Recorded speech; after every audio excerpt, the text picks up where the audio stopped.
اہم خبر دیں گے آپ کو، بجٹ کی تیاری کا مرحلہ۔ وزیر اعظم آج معاشی ٹیم کو طلب کر چکے ہیں۔ وزیر اعظم سے وزیر خزانہ، وزیر منصوبہ بندی اور دیگر وزراء ملاقاتیں کریں گے۔ اس حوالے سے مزید تفصیلات بتائیں گے نمائندہ بول نیوز شہباز احمد ہمارے ساتھ موجود ہے۔ جی شہباز بتائیے گا۔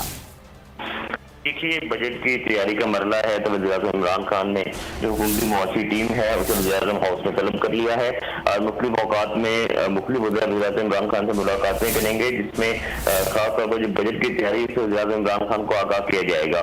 ترقیاتی اسکیمیں کیا ہیں، پی ایس ڈی پی کا جو فیصلہ حکومت نے کیا تھا اس حوالے سے، اور ساتھ ساتھ کس شعبے کو کتنے پیسے دینے ہیں اس حوالے سے وزیر اعظم عمران خان جو ہے حتمی مراحل میں جو ہے وہ مشاورت کریں گے۔ وزیر خزانہ شوکت ترین ملاقات کریں گے، اسد عمر ملاقات کریں گے۔ اس کے علاوہ وزیر تعلیم سمیت جو معاشی ٹیم ہے پوری وہ اجاگر کرے گی، اور ذرائع بتا رہے ہیں کہ آج حکومت جو بجٹ کی تجاویز ہے اس کو جو ہے وہ فائنل کرے گی، کیونکہ جو جمعے کو حکومت نے بجٹ جو ہے وہ قومی اسمبلی میں پیش کرنا ہے۔ اس سلسلے میں وزیر اعظم عمران خان نے پارلیمانی پارٹی کا اجلاس بھی طلب کر لیا، اس میں اتحادی جماعتوں کے ارکان بھی جو ہے وہ شریک ہوں گے۔ اس میں حکومت نے فیصلہ کیا ہے کہ بجٹ تجاویز کو اتحادی سے مشاورت کرے گی۔ تو آج کے جو وزیر اعظم ملاقاتیں ہیں اس میں ایک تو اہم فیصلے متوقع ہیں، وزیر اعظم عمران خان اہم ہدایات بھی دیں گے۔ وزیر اعظم نے ہدایت کی تھی کہ خاص طور پر سوشل سیکٹر بہت شکریہ شہباز احمد تمام تر تفصیلات سے آگاہ کرنے کے لیے۔